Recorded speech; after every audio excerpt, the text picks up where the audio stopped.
போன பாட்டில் கையலுக்கு என்னாச்சு, யார் இதை பண்ணா, போலீஸ் எப்படி விசாரிக்க போகிறாங்கிறத போன பாட்டில் பார்த்தோம். போன பாட் பார்க்காதவங்க வீடியோ அப்லோட் பண்ணியிருக்கேன், பார்த்துட்டு வாங்க.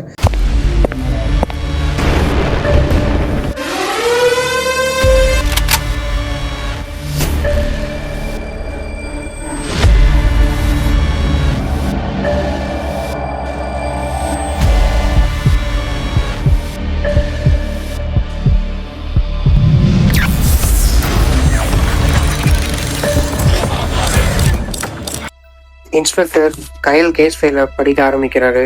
அப்ப நம்மளோட வீராசாமியோட ஸ்டேட்மெண்ட் வேற மனசுல வந்துட்டு போகுது. அப்ப நம்ம இன்ஸ்பெக்டரோட மனசு சொல்லுது, ஏய் வீராசாமி, உன் கண்ணோட ஏதோ சரியில்லை, உன் வார்த்தையும் ஏதோ சரியில்லாத மாதிரி இருக்கு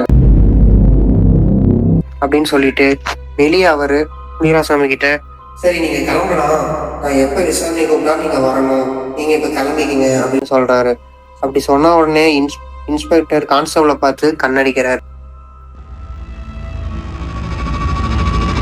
நாளைக்கு அவனோட இடத்துக்கே போய் அவனை டீட்டெயிலா க்ளோஸா விசாரிங்க, அவனை நெருக்கமா அண்டர்ஸ்டாண்ட் பண்ண ட்ரை பண்ணுங்க. அது கான்ஸ்டபிள், சார் நானும் அதே தான் சார் திங்க் பண்ணேன். அவன் சொல்ற ஏதோ வார்த்தைகள் ஏதோ மிஸ்மேட்ச் இருக்கு. அந்த கையலுக்கு சிம்பதி காட்டுற மாதிரியே பேசினா, ஆனா முகத்துல ஒரு சஸ்பியஸ் ரியாக்ஷன் இருந்துச்சு. ஆமா ஆமா, எனக்கும் அதே டவுட்டு தான்.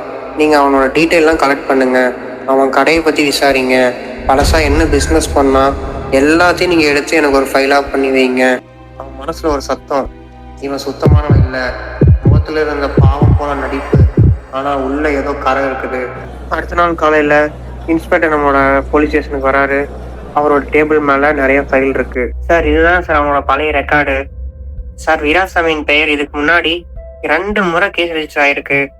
ஒருத்தன் பணம் வாங்கிட்டு திரும்பி கொடுக்கணும்னு சொல்லி கேஸ் கொடுத்துருக்கான். இன்னொருத்தன் கடைக்காரனோட சண்டை போட்டிருக்குன்னு கேஸ் கொடுத்துருக்கான். அப்போ உடனே இன்ஸ்பெக்டரோட கண்கள் ரொம்ப அப்படியே ஒரு சிவப்பு நிறமா மாறுது. இன்ஸ்பெக்டர் உடனே கோபத்தோட இருந்து அவனை சுத்தவரத்தில் இருக்கிற ரிலேட்டிவ்ஸ் எல்லாம் ஃபுல்லா விசாரிங்க, அவன் கடையில வேலை செய்யற பசங்கள்ட்டையும் விசாரிங்க, இன்னைக்கு இரவுக்குள்ள அவன் முழு ரிப்போர்ட்டையும் எனக்கு ரெடி பண்ணி கொடுங்க கான்ஸ்டபிள்கிட்ட சொல்றாரு. அது கான்ஸ்டபிள், ஓகே சார், இன்னைக்கு இரவுக்குள்ள முழு ரிப்போர்ட்டும் உங்களுக்கு ரெடி பண்ணி நான் தந்துடுறேன். இன்ஸ்பெக்டர் சிகரெட் பிடிச்சிட்டு ஜன்னல் வழியா வெளியே பாக்குறாரு. சூரியன் நிறைய மெல்லிசா காற்று வீசுது. இன்ஸ்பெக்டர் மனசுல ஒரு கேள்வி, கையலுக்கு நடந்தது ஒரு சாதாரண சம்பவமா, அல்லது வீராசாமி பின்னால பெரிய இருண்ட உண்மை இருக்கிறதா? இன்னும் ஒரு சத்தம், அது என்னன்னு பார்த்தா உள்ள அவனோட போன் அடிக்குது.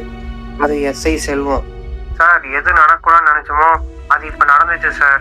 என்ன நடந்துச்சு? என்ன செல்வம், என்ன நடந்துச்சு?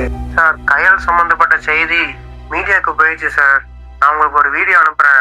அதுல என்ன கண்டக்ட்னா, பொதுவெளியில் பெண்ணுக்கு நடந்த கொடூரம், தூங்கும் போலீஸ். அதை கேட்டோடனே இன்ஸ்பெக்டரோட முகம் அப்படியே செவந்து கோபத்தோட உச்சிக்கே போயிட்டாரு.